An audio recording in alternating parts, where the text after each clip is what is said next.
시청자 여러분 안녕하십니까? 의료 상황이 심각해지고 있습니다. 의대 정원 확대가 필요하다는 정부의 논리도 의사단체가 말하는 반대의 논리도 환자를 살릴 수는 없습니다. 그래서 대화가 더 절실해지는 상황입니다. 이번 주 뉴스 비하인드에서는 대구 축산물 도매시장 문제를 살펴보겠습니다. 그리고 토크와이드 코너에서는 김수민 시사평론가로부터 한 달여 앞으로 다가온 총선 전망과 앞으로의 변수는 무엇인지 들어보겠습니다. 시사톡톡 지금 시작합니다.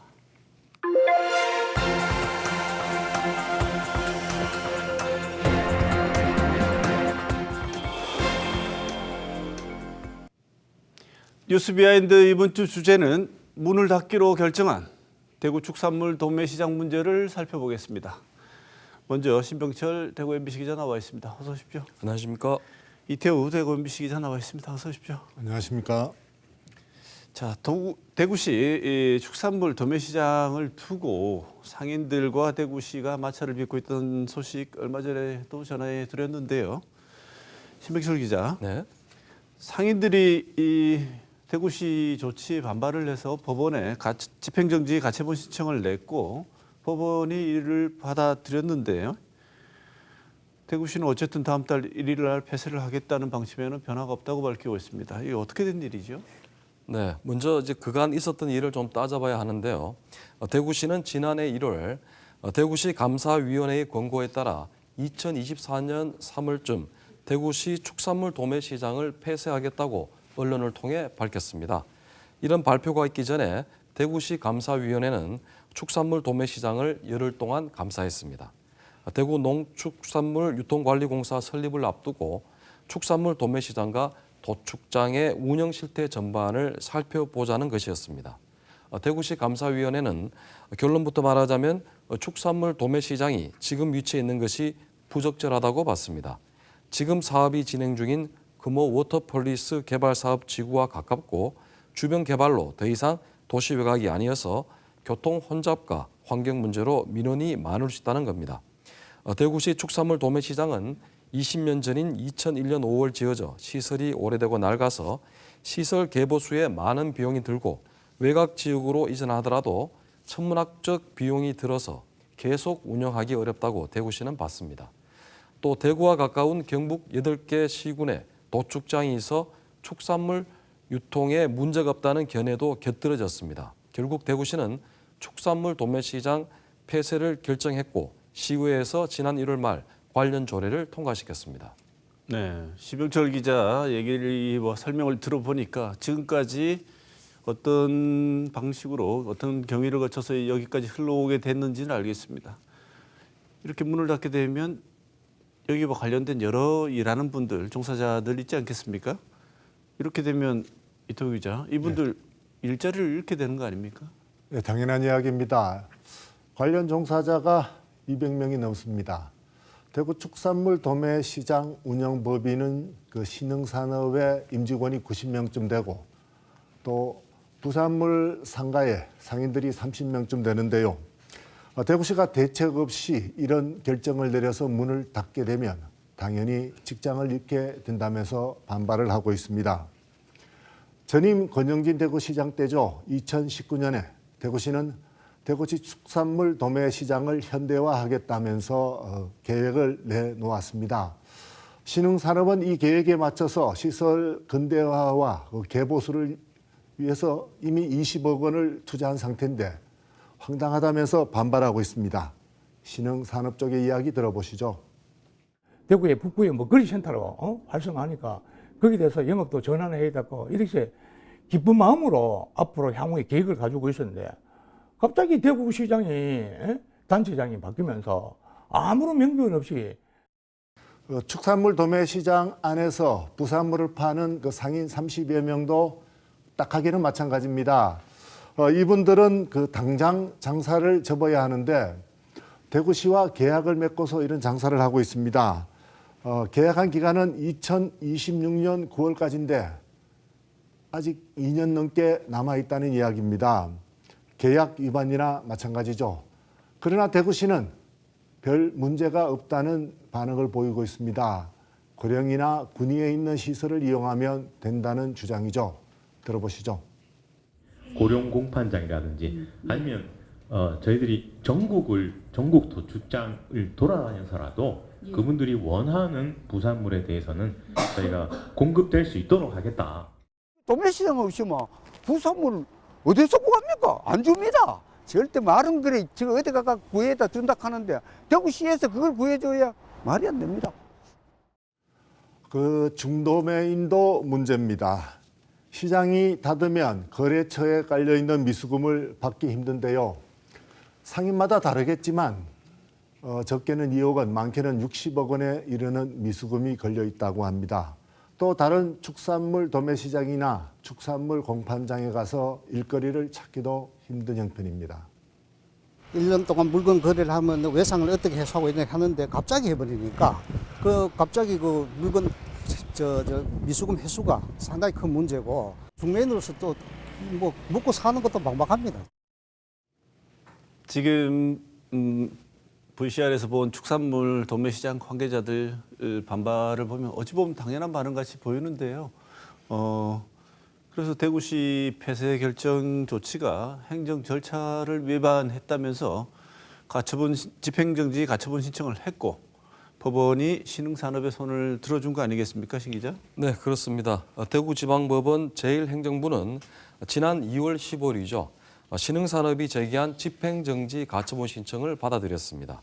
신흥산업이 대구시를 상대로 낸 소송 결과가 확정될 때까지 축산물 도매시장 폐쇄 절차를 중단하라는 뜻입니다.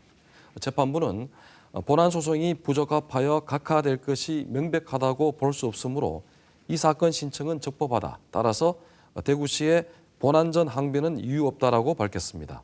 또한 폐쇄 공고 처분의 효력이 존속하는 한 4월 1일부터 도매시장 운영법인으로 지정되어 영업할 수 없기에 회복하기 어려운 손해를 예방하기 위한 긴급한 필요가 인정된다고 덧붙였습니다. 네, 근데 대구시는 법원의 이런 결정에도 불구하고 다음 달부터 운영 중단하겠다.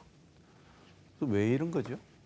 네, 대구시는 도매시장 운영법인과 계약이 끝나는 3월 31일 이후에는 도축에 꼭 필요한 검사관을 파견하지 않는 방식으로 축산물 도매시장 운영을 무력화하겠다고 밝혔습니다. 법원이 대구시 축산물 도매시장 폐쇄에 대해 집행을 정지한 것이지 운영법인 재지정은 대구시의 권한이라는 것입니다. 법원의 결정을 피해서 대구시가 원하는 결과를 얻겠다는 거라고 볼 수 있는데요. 안중곤 대구시 경제국장의 말을 직접 들어보시겠습니다. 물리적 시설의 폐쇄 여부와는 별개로 신흥산업이 운영법인의 지위가 3월 31일 날 끝이 납니다. 그러니까 할 수가 없는 거죠. 신흥산업은 대구시의 일방적인 폐쇄 공고에 제동을 건 법원 결정마저 따르지 않는 것이라고 반발하고 있습니다. 재판부가 대구시가 도매시장 운영법인 재지정 신청에 대하여 폐쇄 공고 처분을 이유로 심사 자체를 거부하였으므로 신청인의 법률상 이익이 침해당한 경우다라고 판시했기 때문인데요. 신흥산업 측 소송 대리인인 방승환 변호사의 말을 직접 들어보시겠습니다. 이거는 사실 사법부의 취지, 재판 취지를 지금 완전 무시하는 거기 때문에 사실 이건 상당히 부적절할 수 있는 부분이죠. 시민사회단체도 대체 시설이 마련될 때까지 축산물 도매시장 폐쇄 처분을 유보하라고 촉구하고 있습니다. 대구시가 법원 결정에도 축산물 도매시장 폐쇄 절차를 밟으며 법원 판단마저 무시하는 것은 위법 행위라는 것이 그 이유인데요. 조광현 대구경실련 사무처장의 말입니다. 법원의 그런 판단에도 불구하고 저희 대구시가 실질적으로 폐쇄하는 조치를 취한다고 생각하면 이거는 명확하게 직권남용이라고 권한남용이라고 그렇게 생각을 하고 당연히 여기에 대해서는 형사적 책임을 물어야 된다고 생각을 하고요. 네, 신백철 기자. 네. 지금 법원이 분명 1심 판결이 나올 때까지는 축산물 도매시장을 폐쇄하지 말라는 취지로 판결을 했는데요. 이 판결은 판결대로고 대구시 입장은 운영법인을 지정하지 않겠다 이렇게 얘기를 했는데 운영법인 지정하지 않는 거 이거는 또 다른 위법 소지가 있지 않나요? 그렇습니다. 대구시가 이렇게 막무가내식으로 하는 일은 구체적으로 농안법을 위반할 가능성이 커 보입니다. 농수산물 유통 및 가격 안정에 관한 법률인데요. 22조에 도매시장 개설자는 도매시장의 그 시설 규모, 거래액 등을 고려하여 적정 수의 도매시장 법인, 시장 도메인 또는 중도메인을 두어 이를 운영하게 하여야 한다고 규정하고 있기 때문입니다. 농안법 제23조에는 도매시장 법인 지정에 관한 세부 사항을 명시하고 있습니다. 대구시 농수산물 도매시장 운영관리조례도 상위법에 따라 도매시장 운영법인 지정 절차를 규정하고 있습니다.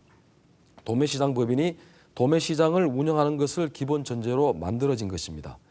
법원이 대구시 축산물 도매시장 폐쇄 조치에 대해 집행정지를 결정했다면 대구시는 당연히 도매시장을 운영하는 도매시장 법인을 지정해야 합니다. 그런데 관련 조례는 축산부류 도매시장은 한계로 되어 있어 현재 운영법인인 신흥산업을 지정하거나 아니면 신규 운영법인을 지정해야 합니다. 그런데도 대구시는 지난 2월 20일 도매시장 이해관계인들에게 공문을 발송해 3월 31일 이후 신규 운영법인도 지정하지 않을 것이므로 도매시장을 운영할 수 없다고 통보했습니다. 네, 지금까지 이 법적이거나 행정적인 측면에 대해서 살펴봤는데요. 이토 기자, 네. 우리 시민들 입장에서는 당장 근처에 있던 도매시장이 폐쇄가 되면 축산물 가격, 육류 가격이 오르는 걸 당장 올라가지 않겠나 이런 걱정이 생길 법한데 그렇습니까? 네, 그렇습니다. 대구 축산물 도매시장은 1981년부터 소와 돼지를 도축해서 대구 시민에게 신선한 고기를 공급해 왔습니다. 여기서 중요한 것은 소유주가 대구시였다는 겁니다. 그래서 가축 전염병이나 이런 것이 돌아서 축산물의 안정적인 공급이 영향을 받을 때 적절하게 빨리 대처할 수 있어서 대구 축산물 도매시장의 영향력이 괜찮았다. 또 그런 좋은 영향력을 펼치고 있다는 그런 평가를 받아왔는데요. 2022년 기준으로 소는 8,300여 마리, 그리고 돼지는 17만 7천여 마리를 도축해 왔습니다. 축산물 품질 평가원에 따르면 2021년 기준으로 보면은 돼지 지육의 경우 62%가 대구에서 소비가 되었다고 합니다. 이 지육이라는 것은 돼지의 몸통을 이야기하는 것입니다. 대구시 또 축산물 도매시장은 표준화된 돼지고기 말고도 어미돼지나 또 작은 새끼 돼지를 도축하는데 특성화되어 있습니다. 대구와 경북에서 이 어미돼지를 도축할 수 있는 것은 대구와 고령 공판장뿐입니다. 대구시 축산물 도매시장이 하루에 약 200마리 정도, 고령 축산물 공판장은 35마리 정도를 처리할 수 있습니다. 또 기준 미달의 어린 새끼 돼지의 경우에는 대구는 하루에 한 250마리 정도, 그리고 고령은 물량이 생길 때마다 그때그때 처리하고 있습니다. 어미 돼지고기나 새끼 돼지고기는 여기서 나오는 고기를 보통 돼지갈비나 돼지국밥집에서 재료로 쓰는데요. 대구의 돼지갈비집이나 돼지국밥집은 거의 대부분 그 고기를 이 대구시 축산물 도매시장에서 공급받고 있다고 이렇게 봐도 됩니다. 따라서 4월부터 갑자기 대구시 축산물 도매시장이 폐쇄되면 이런 재료가 되는 고기를 어디서 구할 수 있겠습니까? 당장 가격 인상은 피할 수 없을 것으로 보입니다. 네. 취재인이 취재한 결과 대구시 축산물 도매시장 폐쇄 조치가 발표된 이후 어미 돼지 도축량이 줄면서 이미 돼지고기 가격이 많이 올랐습니다. 돼지고기 가격은 평균 1kg에 2,600원에서 2,700원 하던 것이 지금은 3,300원에서 3,400원까지 올랐습니다. 23% 정도 인상된 셈인데요. 이제 오는 4월부터 대구시 축산물 도매시장이 폐쇄되면 어미돼지 도축이 전혀 이루어지지 않기 때문에 가격은 더욱 뛸 것으로 예상됩니다. 거리가 먼 경남과 충청도, 전라남북도 쪽에 축산물 도매시장이나 축산물 공판장에서 출하되는 돼지 지육을 운반해서 가지고 와야 하는 것도 큰 문제입니다. 일부 업체는 운반에 들어가는 비용을 감당하지 못해 사업을 접을지를 고민하고 있는 실정입니다. 규격 미달 돼지 경우도 사정은 마찬가지인데요. 어쨌든 돼지고기 가격 인상은 불가피해 보이고 시민들이 즐겨 먹는 돼지갈비나 돼지국밥 가격으로 이어질 것 같아 큰 걱정입니다. 또한 먼 곳에 있는 도축장에서 고기를 가지고 와야 해서 도축 당일 고기를 팔기가 힘들어져 신선도가 떨어질 수 있습니다. 신선도 떨어진 고기를 더 비싼 값에 사야 하는 일이 벌어진다는 겁니다. 대구 지역 3,500여 개 식육업자들을 대표하는 축산기업중앙회 대구시 지회의 김영기 회장의 말을 직접 들어보시겠습니다. 진할 나가기가 물건 나가기 굉장히 힘이 들잖아요. 그러면 위생관계 같은 거, 또 이제 판매하는 데서 어려움점 이런 것 때문에 이제 저희들이 이제 좀 걱정을 많이 하고 또 육류 가격이 예를 들어 물류가 비싸져서 육류 가격이 좀 인건비가 이제 육류 가격이 그거 하기 때문에 조금 인건비가 뛰기 물류비가 뛰기 때문에 좀 고기값이 좀 현실로 좀 오르지 않겠느냐. 네, 이태우 기자. 마지막으로 양돈 농가 이야기 한번 해보죠. 양돈 농가, 대구 경북 지역의 양돈 농가들이 어미 돼지를 출하하지 못한다면서 반발하고 있다면서요? 그렇습니다. 제가 방금 전에도 말씀드렸듯이 대구 경북에서 그 어미 돼지를 도축할 수 있는 것은 대구와 고령밖에 없습니다. 2022년 기준으로 대구는 200마리, 그다음에 고령은 35마리 정도인데요. 당장 4월부터 대구에 200마리를 도축할 수 없어지면 물량이 턱없이 부족해지는 것입니다. 결국 양돈 농가들은 경남이나 또 충북 등에 가서 도축을 해야 하는 형편인데요. 돼지를 그렇게 먼 곳까지 옮겨서 도축하기에는 비용도 만만치 않고 또 여러 가지 어려운 문제가 따를 수밖에 없습니다. 그래서 경상북도는 경상북도 안에 어미 돼지를 도축할 수 있는 시설을 갖출 수 있는 2년 정도만이라도 유예해 달라고 대구시에 요청했지만 대구시는 받아들이지 않았습니다. 결국 정부가 나서서 경북과 경남에 각각 하나씩 시설을 갖추기로 했는데 150억 원을 지원하기로 했습니다. 그래도 이 도축시설을 만들어서 사용할 수 있게 되려면 적어도 1년은 기다려야 하는데 그동안에 농가들은 어떻게 하느냐 하는 문제가 남는 것입니다.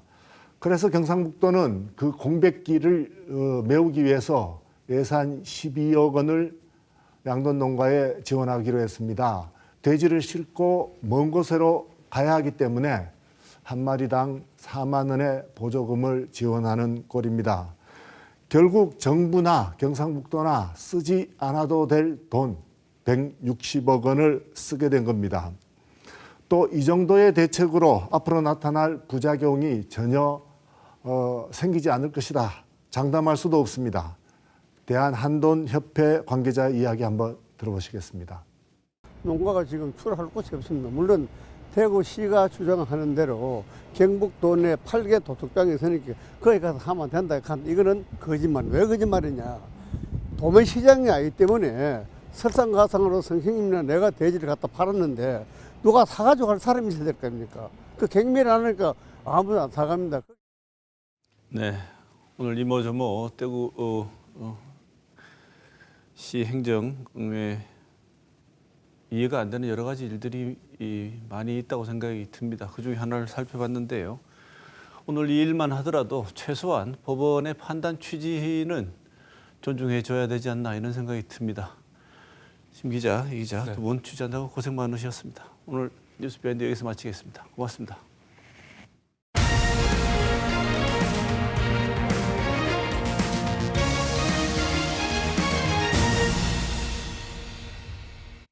총선이 한 달이 앞으로 다가왔지만 여야 모두 공천을 둘러싸고 어수선한 모습입니다.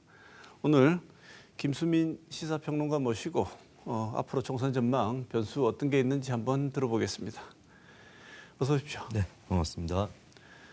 우리 김수민 평론가 보시기에 지금 양당이 다 어수선한데 본격적인 질문에 앞서서 지금 공천 진행된 지금까지 상황만 놓고 볼 때 두 당의 공천에 대한 평가를 비롯해서 전체적인 총평 한번 먼저 듣고 시작하겠습니다. 네, 지금 공천 시즌이기 때문에 아무래도 당 내의 문제에 많이 시선이 쏠려 있거든요.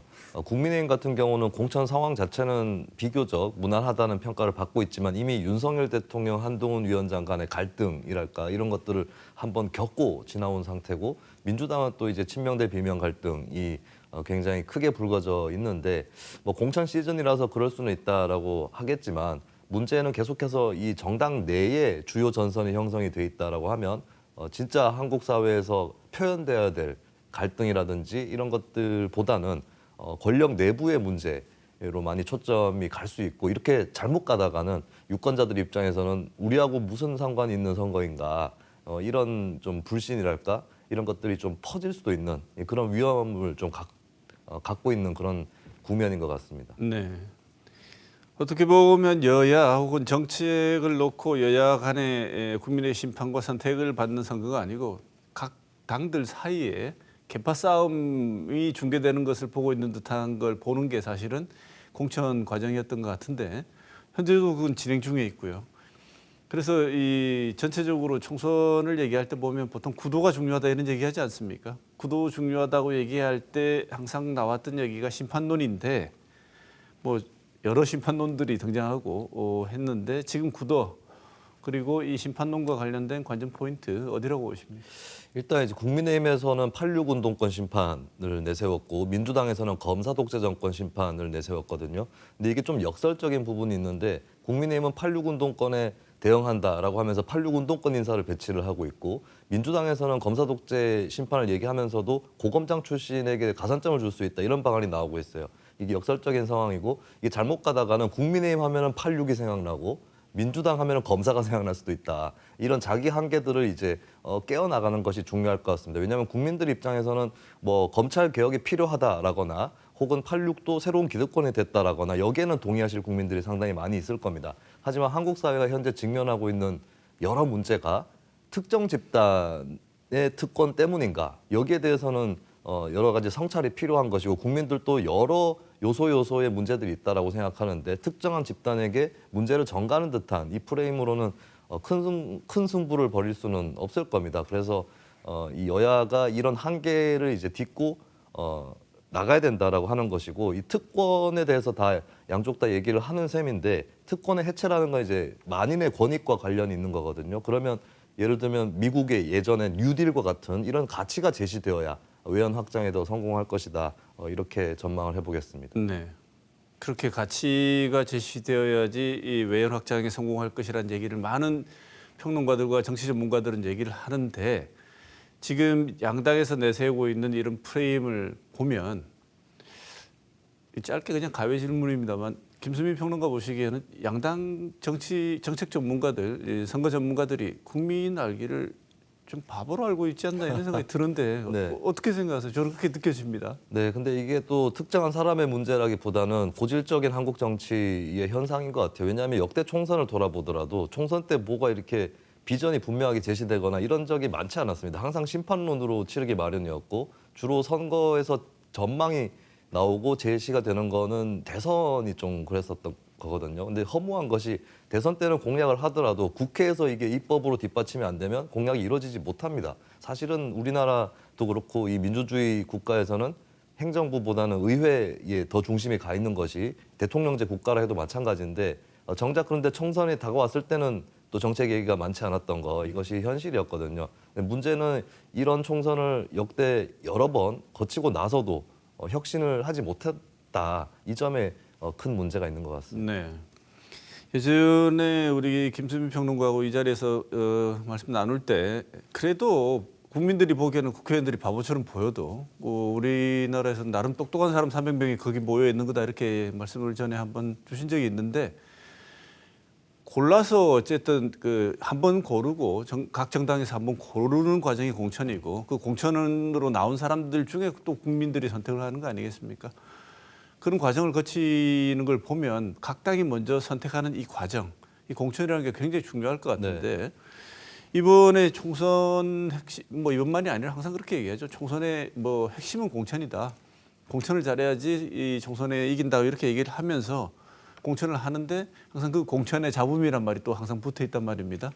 이번 공천을 보면 어떤 원리가 주로 작동해서 양당에서 공천이 진행되고 있는 것처럼 보이십니까? 이게 지금 스포츠 경기로 치면은 대표팀 간의 경기보다 대표 선발전이 더 뜨거운 이런 양상을 보여주고 있죠. 그러니까 우리나라가 양당 체제라고 볼 수 있는데 양당 체제에서 나타나기 쉬운 특징이 정당 간의 경쟁보다는 정당 내의 경쟁이 더 뜨겁기 쉽다라고 하는 점입니다. 왜냐하면 공천을 받는다라고 했을 때 거대 정당 공천을 받으면 당선 확률이 확 올라가는 것이고 또 거대 정당이기 때문에 안에 구성원도 많고 경쟁도 뜨거운 거거든요. 그게 이번에 그대로 드러나고 있다고 볼 수 있겠고 근데 하나 더 유의할 점은 거대 양당 체제에서는 미국 양당을 대표적으로 예를 들면 미국 민주당 같은 경우 예를 들겠습니다만 뭐 한쪽에서는 조금 중도적인 파벌이 있고 한쪽에서는 더 좌파적인 파벌이 있거든요. 근데 이 파벌들이 좀 융합이 돼서 하나의 거대 정당을 이루고 있는데 근데 한국의 현재 거대 정당 공천을 보면 철저하게 주류 중심으로 이루어지고 있다라고 하는 거죠. 보통 주류하고 비주류가 잘 배합이 돼야 거대 정당 체제가 유지가 되는 건데 지나치게 주류 중심으로 가고 있는 측면이 분명히 있고 이것은 거대 양당 체제가 유지가 될 수 있을까라고 하는 이런 의문도 한편으로는 또 던져주고 있는 것 같습니다. 네. 예전 4년 전의 공천에 비해서도 주류가 이 공천 과정에서 좀 더 많은 비중을 차지하는 그 범주가 훨씬 더 확대됐다고 보십니까? 훨씬 더 늘어났다. 네, 가면 갈수록 더 늘어나는 것 같습니다. 그러니까 네. 과거에 이제 오히려 삼김 시대 때 보면은 그때 김대중, 김영삼 총재 등에 대해서 제왕적 총재다라고 하는 그런 비판들이 많이 있었거든요. 근데 이 총재들이 오히려 내려꽂기식 공천을 했는데도 불구하고 안에 잘 보면 비주류 출신들이라든지 이쪽에 잘 섞여서 들어가는 이런 공천을 함으로써 외연도 확장을 하고 거대 정당을 유지를 해왔는데 가면 갈수록 이제 주류 비주류의 비중에서 비주류가 차지하는 비중이 더 줄어드는 네, 이런 좀 정당이 일색화된 모습들이 더 강해지는 것 같습니다. 네.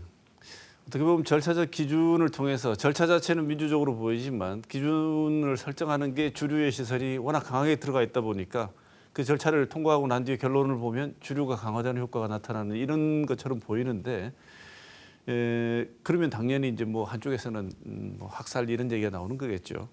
하나씩 살펴보죠. 먼저 국민의힘 한동훈 장관이 비대위원장 등판하고 난 뒤에 언론이나 자체적인 평가는 굉장히 좋은 것 같습니다. 잘하고 있다는 평가들이 훨씬 많은 것 같고요. 비판적인 시선보다는. 그래서 심지어 뭐 야당 쪽에서는 언론이 왜 이렇게 편파적으로 하느냐. 거의 비슷한 현상이 있는데 우리한테만 불리한 쪽으로 얘기를 하느냐 이런 뭐 볼멘 소리도 나오는 것 같은데 그런데 일각에서 뭐 전체적으로 긍정적인 평가가 있는 와중에도 자세히 들여다보면 한동훈 비대위원장이 내세웠던 시스템 공천이 시스테믹하게 작동해서 나타난 결과는 그렇지 않다. 현역은 불패했고 그다음에 조용하게 해줄 사람 다 공천해준 이런 결과가 나타나고 있다. 그래서 시스템 공천의 결과는 그렇게 칭찬할 만한 것이 못 된다는 비판도 있습니다. 어떻게 보십니까? 네, 어느 정도 인위적 조정이 공천에서 필요한 부분이 있습니다. 왜냐하면 총선이라는 선거는 상당히 많은 후보자들이 등판을 하는 선거고 또 전국 선거이기 때문에 한쪽 지역구의 공천이 다른 지역에도 영향을 끼칠 수 있거든요. 그런 의미에서는 하향식 공천이 일정 부분은 필요할 수도 있는데 근데 국민의힘에서는 지난 수년간의 역사를 통해서 오픈 프라이머리라든지 이런 쪽으로 경선을 해서 공천을 하는 게 맞다라는 그런 주장들이 좀 힘을 많이 얻어왔었고 당내에 예전에 계파 갈등이 있었을 때도 결국에는 이런 것들을 치유하기 위해서는 그냥 경선에 맡겨야 된다 이렇게 좀 많이 기울어져 왔던 것 같아요. 근데 경선에 사실 맡기게 되면은 인지도가 있는 사람 특히 현역 의원 이쪽에 유리한 것은 사실이고 지금 속속 결과들이 나오고 있지만 대부분이 현역 의원들이 불패하는 이런 현상들을 만들어내고 있는데 어떻게 보면 수년간의 국민의힘 내부에서 있었던 논의들이 이런 결과들을 다 빚어내는 측면이 분명히 있는 것 같습니다. 그리고 한동훈 위원장의 특징도 있는데 한 위원장이 어떤 계보를 형성하고 있지 않거든요. 그러다 보니까 이거를 이제 처리해주는 어떤 구원투수처럼 나타났기 때문에 뭐 적극적으로 컷오프를 한다든지 이런 것들이 좀 상당히 어려운 그런 환경도 분명히 작용을 하는 것 같고 그리고 국민의힘 내부의 문화라든지 조직 구성원의 한계도 분명히 있습니다. 최근에 언론에서 국민의힘 공천을 들여다보면 평균 연령이 더 올라갔고 여성 비율이 안 그래도 적었는데 더 작아지고 있다라고 얘기를 하고 있거든요. 근데 그거는 경선 과정에도 문제가 있을 수도 있겠지만 평소에 국민의힘을 이루고 있는 이 조직 구성원의 특징, 중노년 남성 중심의 정당이었다라고 하는 이런 부분들이 또 그대로 나타나고 있고 이런 그 근본적으로 당의 구성이 바뀌지 않은 상태이기 때문에 공천에서도 이런 결과가 나오는 게 굉장히 자연스러워 보입니다. 네. 공천을 하게 되면 자기 계보에 있는 사람들을 공천해서 계보를 유지하고 강화하는 것도 있지만 가끔은 공천의 결과로 남은 사람들이 없던 계보가 형성되는 경우도 있지 않겠습니까? 한동훈 위원장이 했던 공천의 결과로 한동훈 계보가 형성될 가능성이 있다고 보십니까?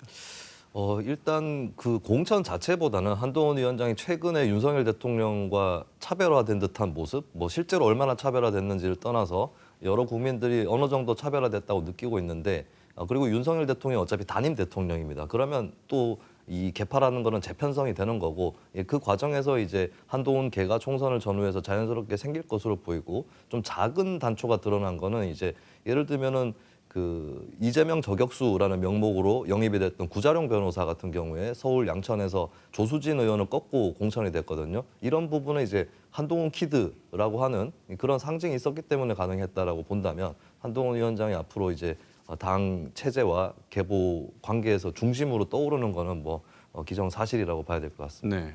자, 우리 지역 얘기 한번 해보죠. 그동안 많은 전문가들 말씀 들어보면 이번에 TK 지역은 아마 물갈이 규모가 예상보다 클 것이다. 그래서 뭐 전면 물갈이 설도 있었고 한때는 청와대에서 청와대가 아니죠. 지금 용산에서 그야말로 그 용산 관련자들이 이 지역으로 대거 내려올 것이다 이런 얘기들도 있었고 또 한때는 검사들이 아마 우리 지역을 오기 위해서 다 대기 중이다는 얘기도 있었습니다. 어쨌거나 물갈이가 클 것이다, 폭이 클 것이다는 것은 대부분의 사람들이 믿어 의심치 않았는데 TK 인적 쇄신 물갈이라고 표현되는 TK 인적 쇄신의 지금 내용은 결과적으로 공천의 내용을 보면 어느 정도 혹은 또 규모, 내용의 질 어떻다고 평가하십니까? 일단은 TK 지역도 상당수가 경선에 돌입을 했고 경선을 치르는 이상은 현역 의원들한테 유리하다라고 하는 게 현재까지 계속 드러나고 있는 그런 흐름이라고 봐야 될 것 같고 예를 들면 김용판 의원 같은 경우는 탈락은 했지만 사실 상대가 권영진 전 대구시장이라는 또 인지도나 이런 것들이 굉장히 높은 정치인이었다는 측면에서 주로 인지도 싸움으로 이제 점철이 됐다 이렇게 볼 수가 있겠고 정치 신인이라든지 이런 사람들의 자리는 여전히 좁다라는 게 드러나 있죠. 근데 국민의힘도 이런 고민을 스스로 또 하는 것 같아요. 그렇기 때문에 여러 지역구들 아직까지 진로를 정해놓고 있지 않고 뭐 공천 배제라든지 심지어 국민추천제 뭐 이런 방안까지도 등장을 하는 걸 보면 어느 정도는 이제 물갈이를 해줘야 된다라고 생각은 하는 것 같습니다. 다만 국민추천제 같은 아이디어가 이제 와서 등장을 하고 있는 것은 진짜 물갈이를 시스템에 따라서 물갈이를 하는 것을 철저하게 사전에 준비했느냐 그렇지는 않은 것으로 보이거든요. 그런 의미에서는 여러모로 이제 이게 꼭 나쁜 거는 아니라고 볼 수도 있겠지만 좀 밍숭맹숭한 공천이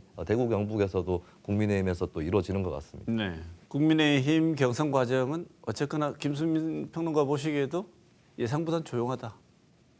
그렇습니다. 뭐 많이들 예측을 하셨듯이 이제 현역 의원 다선 의원한테 유리한 절차였던 것이고 앞으로 이제 정당들이 또 고민을 해야 될 수밖에 없을 것 같아요. 왜냐하면 물론 다선 의원에 대한 존중도 필요합니다. 우리나라 너무 지나치게 인적 쇄신이라든지 물갈이에 골몰하는 경향이 또 없지는 않는데 근데 한편으로는 정치 신인들이나 청년들에 대한 진입 장벽이 여전히 굉장히 높거든요. 이런 것들을 같이 좀 사고를 해서 시스템적으로는 이거를 그러면 배합되는 절묘하게 배합되는 공천이 어떻게 해야 가능한지 여기에 대한 숙제를 또 이번 경선이라든지 정당 공천 과정이 던져주고 있는 것 같습니다. 네. 자, 그 지점은 조금 이따 다른 질문에서 제가 한번 질문 드려보겠습니다. 민주당은 예상보다 공천 과정의 잡음이 크다 그렇게 보십니까?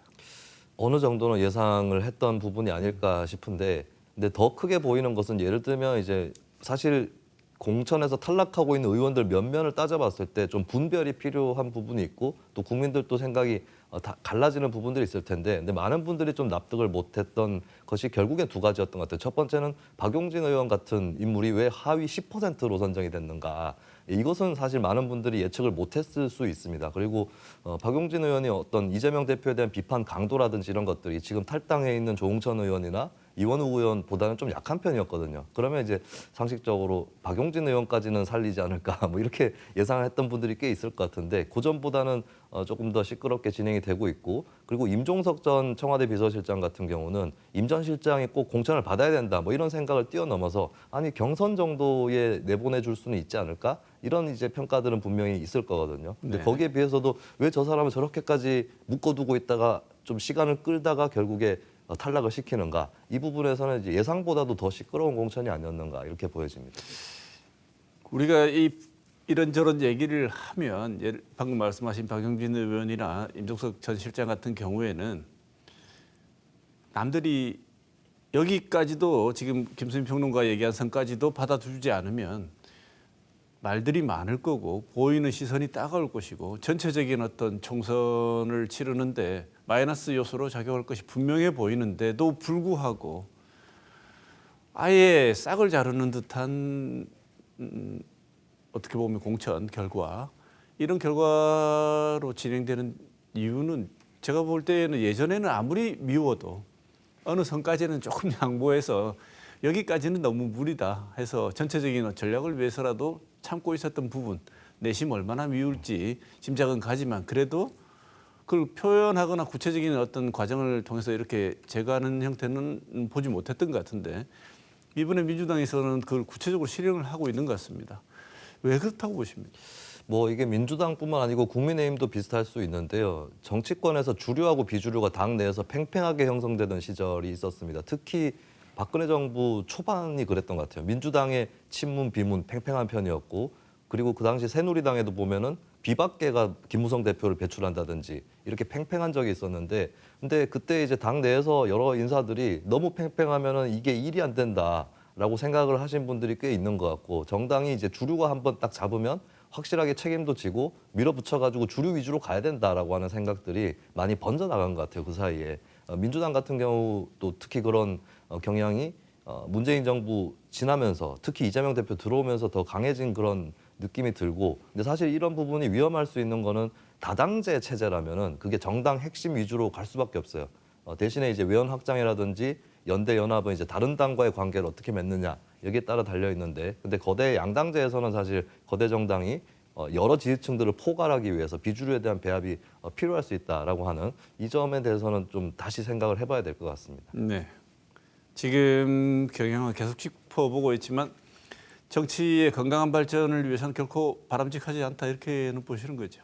그렇습니다. 그리고 책임도 만약에 주류 위주로 가게 되면 책임도 주류가 명확하게 져야 되는데 한국 정당 정치 현재 상황을 보면 주류가 패배를 하더라도 준비되어 있는 비주류가 있는가라는 부분에서 비주류 정치 자체가 많이 거의 멸종 위기에 처해져 있지 않는가 그렇게 보여지고 국민의힘도 사실 공천이 그렇게 밍숭맹숭할 수밖에 없는 게 비주류가 어느 정도 배치가 되고 이런 맛이 있어줘야 되는데 국민의힘도 사실 비주류가 많이 좀 거세가 돼 있는 상황이고 뭐 유승민 전 의원 거치도 많이 관심을 한때 모았었는데 지금은 또 아무 소식이 없거든요. 이런 점들이 계속해서 정당들의 주류 제일주의 이런 것들을 좀 굳혀 나가는 그런 징후로 또 보입니다. 네.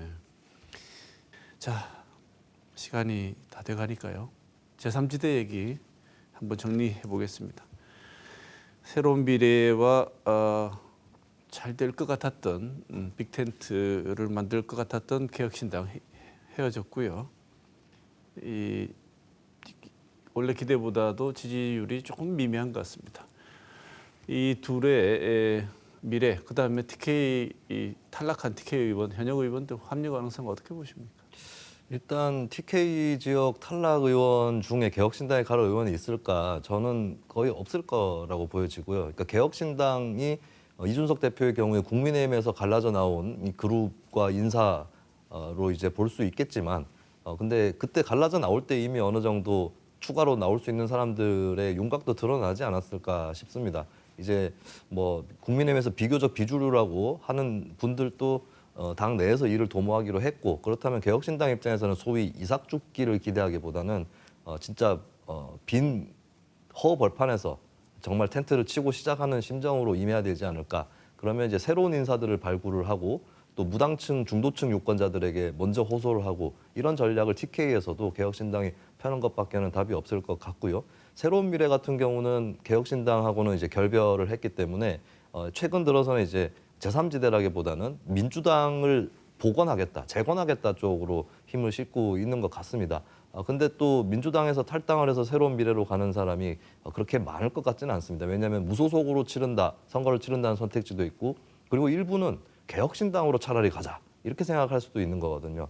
그런 의미에서는 새로운 미래 쪽은 이제 그렇다면 현재 민주당이 왜 진정한 민주당이 아닌가에 대해서 그것을 이제 원론적으로부터 충실히 설명하는 이것부터 시작을 해야 되지 않을까 그렇게 봅니다. 네.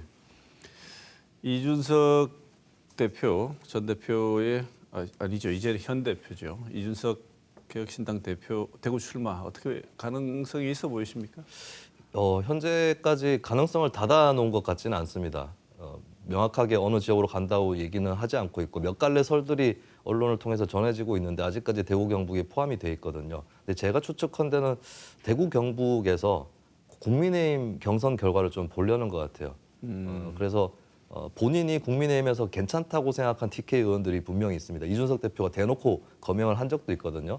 근데 그런 의원들 중에 혹시라도 경선에서 탈락한다라고 하면 그쪽 지역구로 출마할 가능성 아직까지 열려 있는 거 아닌가. 네. 예, 저는 그렇게 전망을 해봅니다. 그러면 질문을 바꿔서 지역구 출마는 확실해 보이십니까? 이준석 대표. 네. 근데 이것도 당에서 고민을 하고 있는 것 같고, 사실 이 대표도 이번에 국회의원이 되지 못한다라고 했을 때 좀 앞날을 장담하기 어려운 이런 부분들이 있기 때문에 비례대표 출마의 가능성도 여전히 열려 있는 것 같아요. 이준석 대표가 사실 정치의 원래 공식으로 보면 새로운 정당의 지도자라면 지역구를 빨리 정해서 먼저 뛰어드는 모습을 보이는 것이 원래는 정석입니다. 근데 그 시기는 놓친 것인지 아니면 다른 계산 때문에 이제 띄운 것인지는 잘 모르겠는데, 현재 남아있는 건 결국에 면밀하게 현재 여야의 공천 상황을 봐서 이제 대입 때 눈치 작전도 좀 지혜롭게 하면은 합격이 될 수도 있지 않겠습니까? 그런 것들을 현재로서는 좀 보고 있는 거 아닌가 싶습니다. 김수민 평론가 개인적으로 보실 때는 생각이 너무 많다, 혹은 전략적인 기다림이다, 둘 중에 어느 쪽이십니까? 생각이 많기 때문에 전략적으로 기다림을 할 수도 있는 게 아닐까. 너무 많다. 네네. 그럼 시기를 놓쳤다는 게 될 수도 있는데, 글쎄요, 지켜보죠. 예.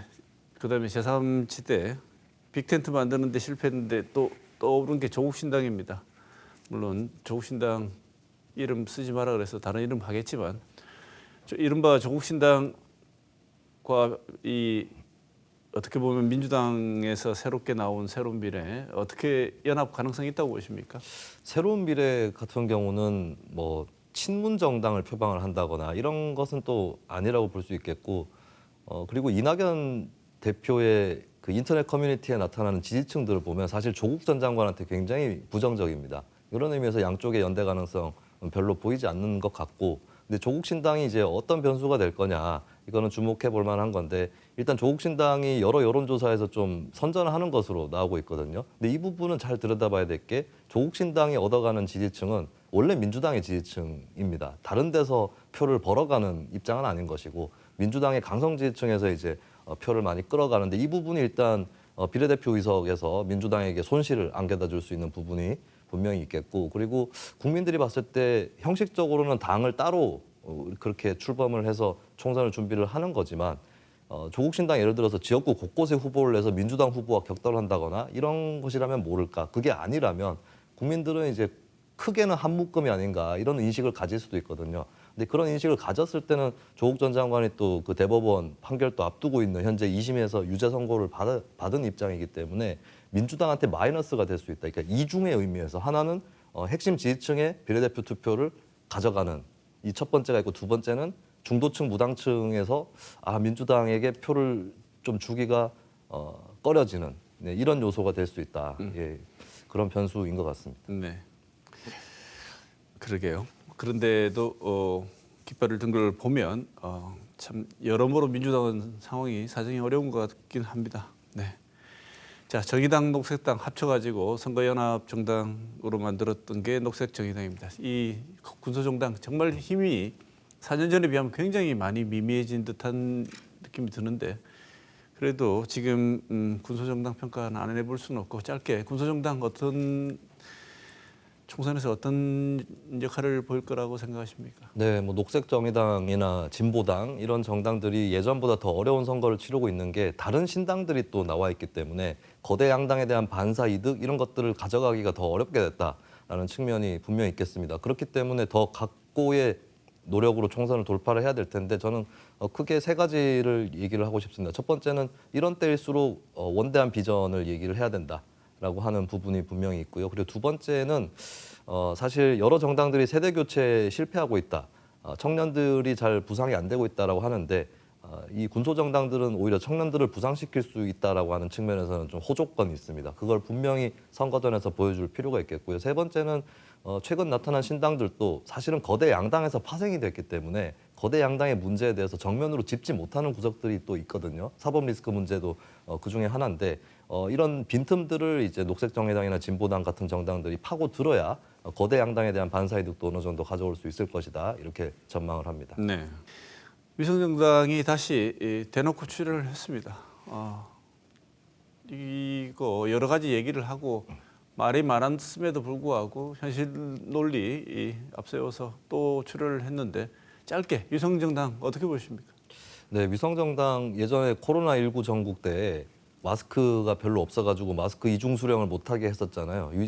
이 위성정당은 마스크 이중 수령 같은 이거는 합리화 여지가 없는 그런 시도라고 봐야 될 것 같습니다. 그 양당에서 지금 뭐 민주당에서는 우리는 그래도 우리만 하는 게 아니라 다른 정당까지 연합해서 한다라고 의미를 부여하고 있고 국민의힘은 우리는 그런 짓을 안 하고 오히려 깨끗하게 우리 위주로 하겠다라고 얘기를 하고 있는데 이것은 마치 이제 폭탄주가 더 좋냐, 뭐 증류식 소주가 더 좋냐 이 정도의 싸움인데 많은 국민들이 보시기에는 똑같은 술이다라고 보실 것 같아요. 더 이상 이러한 시도가 있어서는 안 되는 것인데 참 이 해결 방안이라는 것이 좀 제시하기는 어려울 것 같고 근데 다만 선거제도의 문제는 계속해서 앞으로 충분히 논의를 해야 되고 예를 들면 뭐 스웨덴 같은 이런 나라들 보면 지역구의 인물 투표하고 정당 투표를 하나의 투표용지로 하는 경우도 있거든요. 이런 경우는 위성정당이 원천 불가하기 때문에 이런 방안들까지 고려해서 앞으로 더 이상 이 위성정당의 소극이 벌어지지 않도록 계속해서 노력을 해야 될 것 같습니다. 네, 앞으로 한 달 남아 있는 총선 끝으로 변수 혹은 중요 변곡점이 될 수 있는 사건, 예상되는 사건 어떤 게 있을지 짧게 듣고 오늘 시간 마무리해야 될 것 같습니다. 어떤 게 있을까요? 네, 일단 이제 여권의 어떤 약점이자 야권의 기회가 될 수 있는 부분은 여전히 이제 그 영부인을 포함한 소위 본부장 리스크라고 하는 부분인 것 같습니다. 이게 돌발적으로 또 뭔가 불거질 거냐 이 부분이 사실 정치에서 이런 문제가 중요한가 싶긴 하지만 대통령의 국정 운영의 어떤 태도, 입장 이런 것들을 판가름하는 리트머스 시험지처럼 됐기 때문에 더 변수가 불거지는가 이걸 지켜볼 필요가 있겠고요. 그리고 국민의힘 입장에서는 현재로서는 호재가 되는 이슈인데 의대 정원 확대 문제 분명히 변수가 되고 있습니다. 이게 비슷한 게 4년 전에 문재인 정부가 코로나19 국면에서 선방을 하면서 여당의 승리에 크게 기여가 된 적이 있었거든요. 비슷한 상황이라고 볼 수 있겠고 물론 이게 너무 장기화가 되고 또 불상사가 일어나면 정부나 여당한테도 부담이 되겠지만 현재로서는 또 여당의 호재로 또 작용을 하는 것은 맞는 것 같습니다. 그리고 제3정당들이 국민의힘 민주당 중에 어느 쪽에 지지층을 더 잠식할 거냐 이것도 이제 앞으로 관건이 될 거고 특히 지난 대선 때 각 후보의 느슨한 지지자들이 특히 2030 세대에 많았어요. 이재명 후보의 2030 여성 지지자들 그러니까 이재명 후보가 되게 좋지는 않은데 국민의힘은 막아야 되겠다. 라고 해서 민주당 후보에 투표한 쪽도 있었고 그리고 2030 남성들은 소위 진보라고 하는 세력을 믿지 못하겠다. 새로운 좀 보수가 필요하다라고 해서 윤석열 대통령과 이준석 대표에게 성원을 보냈던 2030 남성들도 있는데 이들이 얼마나 국민의힘 민주당 쪽에 더 붙어 있느냐 혹은 떨어져 나가느냐 이것도 이제 세대적으로 볼 만한 변수인 것 같습니다. 네. 한 달 앞으로 다가온 총선 오늘 시사평론가 김수민 선생 모시고 앞으로의 변수 남은 이야기들 그리고 지금까지 흘러온 정치권의 얘기들 한번 살펴봤습니다. 오늘 말씀 고맙습니다. 네, 감사합니다.